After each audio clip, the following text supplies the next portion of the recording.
This is a question from Noam Chomsky, actually. Noam Chomsky? Professor Chomsky. No, it's not actually. It's from Robert Sutton from Salinas, California. Oh, yeah. Hello, Robert. What keyboard is that guitar playing? I don't know. It's a Gibson, though. Yeah, you play tambourine, don't you? It's way easier. The passing of the big man, Clarence Clemens, this past June brought to mind your first all-star band you played in the late 80s. All your bands have been great, but the lineup that year was unbelievable. Since that time, there's been a dozen different incarnations of the all-star band. Yep. Your approach has been to focus on the talents of everyone on stage rather than the more typical rock and roll formula of focusing on a single player or two. Do you feel you owe some of your concert and album success to this somewhat unique approach? And can we look forward to an all-star tour? To answer that question, yes. The second part. Clarence was great. I mean, you're talking about the first All-Stars I put together, which was more like the All-Star Orchestra, because I'd never done it before, so I was so insecure. You know, I had a lot of guitars. I had 3 drummers, well, 2 other drummers besides myself, with Levon Helm and Jim Keltner. Of course, we had the mighty Joe Walsh playing guitar, and Nils Lofgren, Rick Tank, Dr. John. I mean, it was just huge. Billy Preston, that we mentioned before. And it was great. So, you know, I just called everybody, and I said, look, you know, some guys come to me about going on tour. And I just phoned all these people, and I said, do you want to come with me? And they all said, yes. So it just got bigger and bigger. So it was a great start to the All-Star career. And then since then, you know, I've had many more All-Star bands. And this year we will be touring America. But I'm not telling you who's in the band till after we've done the promotion for the record. So we can start again. To generate excitement. Exactly. Another media strategy. Here is a new inquiry. It's from a human being. He's called Scott Clements. He's from Reno, Nevada. Yes. Go, Scott. Hello, Ringo. You've spent your life changing the world through peace, love, and music. I have twin 11-year-old daughters. What would you suggest that they and future generations can do to further your work in changing the world to be a better place and to grow the collective consciousness? Well, you know, part of what I do is not to tell anyone else what to do. It's just to do what I do. And then if it's picked up, it's great. I mean, the dream I have is that 1 minute, 1 day, 1 year, the whole world will go peace and love at the same time, and then we'll be okay. Beautiful. Absolutely beautiful. Thank you. No, so, you know, when we were doing the photos, it's like, do it if you want to. I don't say, come on, let's do this. It's up to you. I'm always doing it. Okay, I hope that answered your question. Give my love to your kids. Actually, though, Ringo, you did insist that you said that if I didn't put my 2 fingers like that, you would break them. Yeah, well, but I did say that in a peace and love way. It was very tender. It was the most erotic digital breaking in history. Get off your damn... I mean, they can just answer their questions. I could just, like, spit at the next person. Well, no, not in trying my to include show. Language. Yeah. To generate, you know, some... What, excitement? Possibly. Or cohesion. Okay, let's move it. This is from Susan Donnelly. She's from Canfield. She's got a question. Susan, are you here, love? Oh, there Hi, you are. Ringo. Okay. I see you. How are you? I'm good, thank you. I've been practicing all week how to say hi, Ringo. Yeah, hi, Ringo. hi, Sue. I've been walking around my kitchen. No, anyway, on a more serious note, I'd like to ask you about your Lotus Foundation. Yeah. I know that you and your beautiful, beautiful wife started it, and I just wanted to know a little bit more about it. Okay. And, you know, what it's meant Lotus to you. Foundation is a foundation, of course, that Barbara, who's up in the balcony there, I can't quite see because of the lights, and I started. You know, it's all part of trying to put something back, really. And so we were advised to spread it out. You know, we're not just for AIDS, we're not just for this. You know, I like to support water aid because I believe everyone should have water. But we also, in England, support local communities.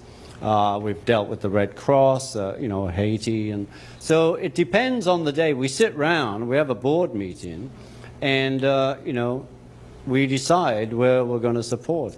And we've found that the best way we can support anyone is give it for like a 3-year situation. So, you know, if you're starting up something really good, it could be anything. Like, we'll pay your phone bill for 3 years, or we'll pay the rent, or, you know, you will know something's coming in, so you're not struggling from day one. So, you know, I'd like to say, oh, it only does this, but it actually does a lot of different things. And, you know, we're just really doing our best. We're just trying to do the best we can, and that's what it's all about, really. And it's called the Lotus Foundation because we wanted to call it the Crocus Foundation because that's the first flower, but somebody already had that. So it's now Lotus. Thank I hope you, that Ringo. answers. I mean, Thank it's such you, a broad question that we do our best. Thank you. This next question is from Guy Imposato. He's from a place called Lakeside, California. Hello, Guy. Ringo, what a thrill today. Thanks very thank much you. to Sirius and you. I've been a huge Beatles fan my whole life and seen you several times at the All-Star Band. My question today is this. How differently do you think the Beatles, and for that matter your solo career, would fare in the current music industry where everybody downloads, digital downloads, cherry picks, doesn't buy as many albums as they used to? Yeah. Well, you know, it's a different time. And, you know, I'm afraid to say that's what I do. You know, I make records, but if you make the record, I'll probably pick the tracks I like and download that. It's just how it is. We have to go with that now because it's changed. You know, I mean, what's interesting, you know, I'm on Hippo Records, and we've even done a vinyl of this record. You know? You know, it's so great. I mean, I'm a vinyl man. I mean, I had to spend time listening to CD, you know, listening to digital because my ears or my body wasn't used to it. I was used to vinyl and the hiss, and, you know, I missed a lot of stuff. It's very clean. But now it's where we're at. I love it. Not only that, the last record we put out on a USB band. You just plug it in. I mean, we're doing anything we can to stay doing what we do, you know. So, you know, I can reflect that, oh, that was great, and, you know, we started on 4-track and stuff like that. But, you know, I'm here now, and this is what we do. So, enjoy. Do you think that the way that people consume music now would prevent a movement like the Beatles or like that early rock and roll happening again? Do you think it's too fragmented? No, I don't. I think, clap your hands, say, yeah, that band. I mean, they were only digital. You could only download to turn into a huge band several years ago, of course. But I think it's still, people can get their break, you know, on iTunes, being downloadable. And it can transfer to, they start doing shows and they start attracting an audience. But, you know, when I started, you went on tour to sell records. You know, that's what you did. You didn't get a lot of money for touring. Now touring is bigger than your records, actually. You know, it's completely changed around. But no, I think anyone out there can have a great career. You know, look at you.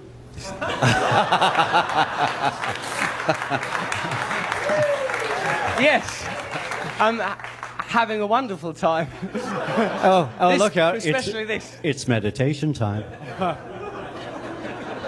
Ringo and I are, of course, transcendental meditators, as you can tell from our sanguine repartee. The next question is from... It was you, Guy? Have we already had Guy? That was you, Guy. Don't ask that question again. We've really cleared up a lot of those issues. Let's get on with it. We can't go back in time, as the last question revealed. We have to move forward. Roberta. It's going to be you, isn't it? Roberta is prepared for this question. Roberta, we're all listening to your every word. Okay. Will you ever write a book about your life in order to set the record straight about your time with the Beatles? And what inspired you to record again?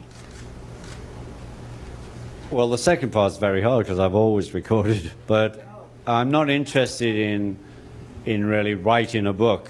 I mean, I've been asked to write an autobiography of myself, but they really only want those 8 years. And I keep saying, well, it'll be 10 volumes before I get to that, and 20 afterwards. So I decided, and what I've done over my last 3 records is that I've done a Liverpool track. The first one was Liverpool 8, was the area I came from, like a 902 Oh. Have you ever been? Anyway, and the one on the Why Not CD was the other. Who's prompted me here? I know what it's called. The Other Side of Liverpool. And the one on this new album, which Russell will show to you. Oh, he hasn't got it. Okay. It's called In Liverpool, and these are all like small musical flashes of my life. And on the new one, it's about me being a kid and walking to the park on my way to school, and very often didn't quite make it to school, and then joining a band and meeting girls. So it's sort of me growing up and playing a club in Liverpool, which was called the Iron Door, because the Cavern, everybody knows about the Cavern, but there was another great club there called the Iron Door, and so I put that into the song because I felt it was relevant to me, So I'm not really interested in doing the book. I'm interested in doing the songs. The musical biography. Exactly. Perfect. Glenn Davis, please inquire of us. You couldn't pronounce the name, right? You are from a place called Equinunk. Yeah. Equinunk, PA. It's indigenous for Big Ringo fan. Oh, yeah, you? That's right. You're the one. Indigenous American. Ringo, you've expressed your creativity, your creative ability in numerous ways. Drummer, singer, furniture designer, actor for children's audiences, as well as an actor for adult audiences, which I would assume would be quite different. What were your greatest challenges in expressing your creativity in these various mediums and the transition from one to another? Well, I think through it all, I'm a musician. I did have a company and we designed furniture because I had a partner, because I would design the stupidest furniture known to man. And he would straighten it out so at least you could sit in it. But I had a lot of fun, and then for some reason it was like the 70s and we were building discotheques for the princes of Dubai. It's like mad. So we just sort of moved along and went with it. So, and Thomas the Tank is the children's story. The producer came up to me and she said, I'd like you to read these stories. I thought, no way these little stories are going to do anything, but let me just read off the cuff a couple of stories and I'll send them back to you and see if you still want me. And she said, yeah, and that's how we got into that. So things just present themselves, and and out of the 10 things that present themselves every day, you usually make a choice of which one you're going to go with. And that's how I sort of am. I made another decision once that I'd like to visit Iceland. Out of all the places I could have gone. It's funnier in my head. But anyway, I love Iceland. God bless you. It's just whatever's kind. I'm sort of like, hey, okay. Go with the flow. Exactly. To Iceland.